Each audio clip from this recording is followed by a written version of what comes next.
All I gotta say is at this point, it is not looking too good for Texas A&M and Miami. Whoever wins that game, there's been a lot of discussion on who would Ohio State rather play, which team better matches up.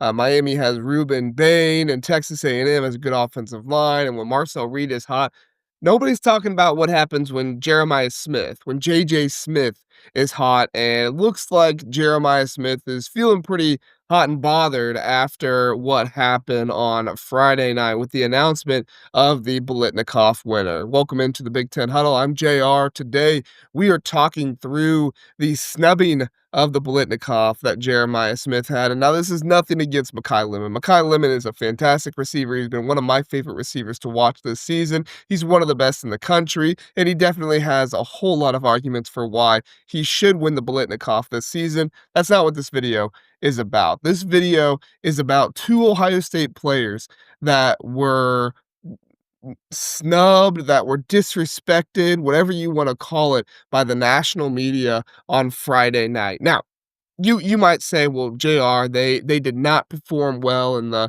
Big Ten championship game, and this is what they get. And to a certain extent, yes, I get that. But what happened?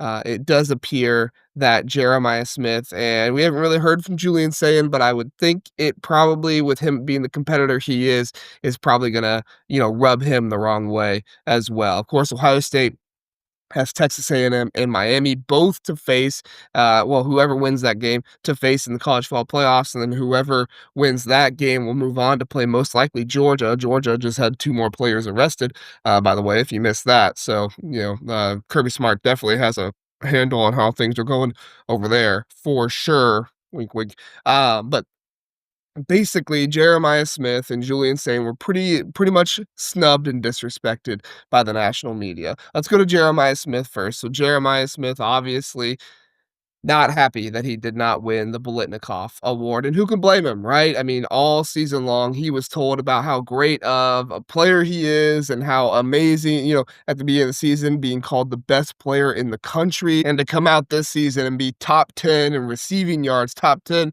in receptions, top 10 in reception touchdowns, to be utilized on the team in multiple different ways, both as a runner, as a pass catcher. Really didn't get utilized on special teams, but I think that's probably more an Ohio State issue than anything else. I would think you'd want to put the ball in the hands of your best player as many times as you possibly can. However, I know different fans have different reactions to that.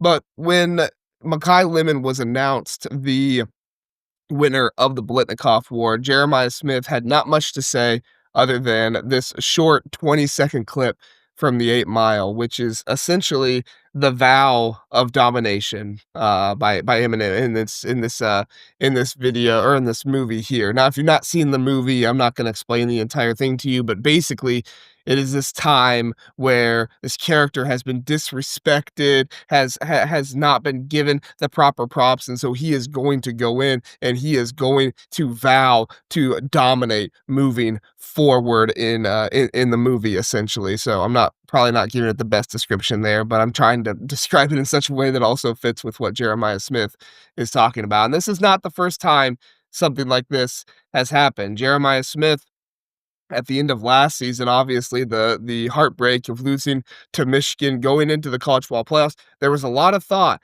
on, is Jeremiah Smith going to stick with Ohio State? A lot of national media, as much as they want to say, oh, I always believed in Ohio State, the national media was pushing, could Jeremiah Smith transfer if Ryan Day gets fired? Yada. And don't get me wrong, I'm not saying that they were wrong to think about that stuff. Obviously, many Ohio State fans were down in the dumps and wanted Ryan Day fired. Wrong or not, a lot of them did. And that led a lot of people to think Jeremiah Smith might not be with Ohio State. But Jeremiah Smith took to Twitter and posted this picture, and this picture alone, which is now his profile picture. It is just a picture of Michael Jordan sitting on the sideline, on the side of the court there. And if you go back to the Last Dance documentary, it is where Michael Jordan is essentially saying, he does not care what other people think. He does not care what happens. He will push every single person around him to be their best they can possibly be so they can win as much as they possibly can. And how did Jeremiah Smith follow that up? Well, you look at the stats here from 2024.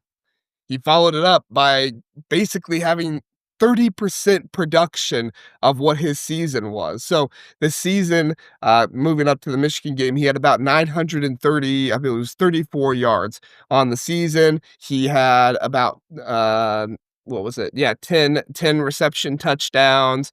He had, just a few less receptions. Anyway, the point is, in the playoffs, he produced about 30% of his production he had in the season in the playoffs. Against Tennessee, 6 receptions, 105 yards, 2 touchdown receptions. Against Oregon, 7 receptions, 187 yards, 2 touchdowns. Against Texas, not as much, only 1 reception, 3 yards. And I think that was, that was the game where Ohio State struggled probably the most on offense. And you can see why with them not getting the ball to Jeremiah Smith. Also, Texas did do some creative things to try and take him away. So that makes sense. But then in the Notre Dame game, who's the one that makes the catch on 3rd down? Who's the one that moves down the field and gets the catch to secure the win? That's right, it's Jeremiah Smith. 5 receptions, 88 yards, 1 touchdown reception. If Jeremiah Smith is able to come into this game or these playoffs and give 30% production or more than what he did this season, you're going to look for an even bigger and even more pissed off Jeremiah Smith than we've seen before. Looking at the stats this season for Jeremiah Smith, he has more 100-yard plus reception or receiving yard games, but he does have a few more games without receiving touchdowns. He has 11 receiving touchdowns, 1,086 yards, 80 receptions on the season. If he is able to get about 30% production of what he did last time, you're looking at about you're looking at about 300 plus receiving yards. You're looking at about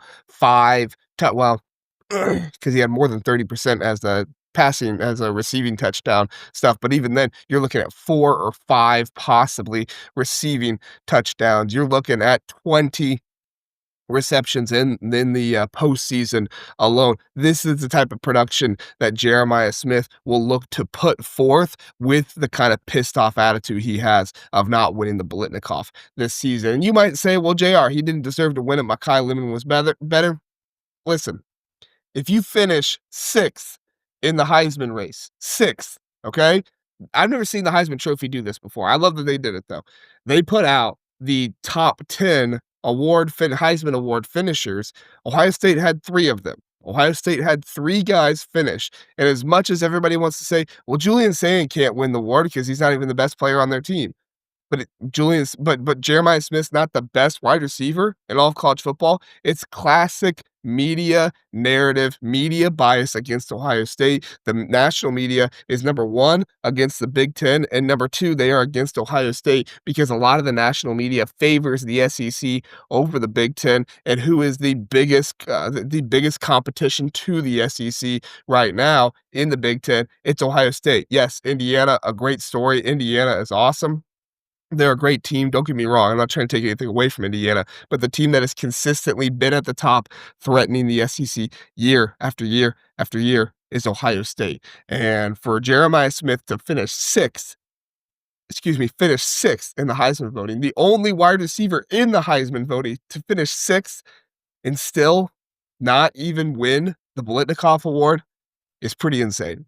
It's pretty insane from a level of inconsistency. It's pretty insane on a level of bias. And again, I'm not saying that Makai Lemon didn't deserve to win the award. Makai Lemon had a great season this year. But to try and say that Jeremiah Smith is the best player in college football, but he can't even win the award of the best position player of the position he plays is absolutely crazy. It's absolutely crazy. People have got to adjust their narratives. It's the same thing when people try to say, well, Ryan Day's not actually that good of a coach. He just took over Ohio State. Okay, well, then is Ohio State the best program in college football? Well, no, Alabama is. Okay, so how does this make any sense to say, well, Ryan Day can't be a great coach because of the program he's for, but then that program, which apparently any coach can win at, does not win, is not the best program in all of college football? It makes absolutely no sense. It is the national media twisting themselves again and again and again. And the best part about this is that Julian Sayin looks like he's going to probably feel pretty disrespected too. Here's a picture from Blake Biscardi. Give him credit there. I believe he, does stuff for the Silver Bulletin there, at Ohio State. You look at this video, well, this was a full video on TikTok, so you could see, but if you watch the video, every single media person is with Diego Pavia and Fernando Mendoza. Some with Jeremiah Love, not a lot, but some over there as well. But Blake Biscardi being the only one who is asking Julian Sayin any questions. The level of disrespect. Look, this happens at like Big Ten media days and like the media days when there's like a random linebacker for Rutgers where they just hardly get asked any questions and there's not really any media there for that person. You get that, right? That happens. All right. It's not what the players want. It's not what the media wants to happen, but it happens because of how many players. There's only 4 players here right now. Now, number one, probably wasn't the best decision by the Heisman committee to put all 4 of them out there at the same time. I hate when they do that, put 2 out at one time for like 15, 30 minutes and then put the other 2 out there. I think that would give the media a better opportunity to actually create content for these guys. But then number 2, you look at this whole situation here, and Julian Sayin is just getting completely disrespected. He can't even get a single person to come over to him, and there were videos of this happening all night long. This wasn't just one video at one point in time. Videos of this happening all night long, where Julian Smith really didn't have any more than maybe 1 or 2 people with him at any point in time. It's just absolutely crazy. It's the disrespect that Julian Sayin needs. It's the disrespect that Ohio State needs to go into this. Am I saying that Julian Smith deserves to win the Heisman? No, I think Fernando Mendoza should win the Heisman and probably will win the Heisman. But overall, Julian Sayin to get hardly any media attention or anything like that. It's just one more thing that is going to raise his level, raise the amount of disrespect he feels, and Ohio State's going to work off of it. Let me know your comments, Ohio State fans. What do you think? Do you feel like Jeremiah Smith was disrespected? Do you feel like Julian Sayin was disrespected? Or you're not an Ohio State fan, you an Indiana fan, you a USC fan, you think I'm wrong? Please let me know in the comments. Would love to hear from you guys. That's all we got for this one on the Big Ten Huddle. Have a good one. See you next time.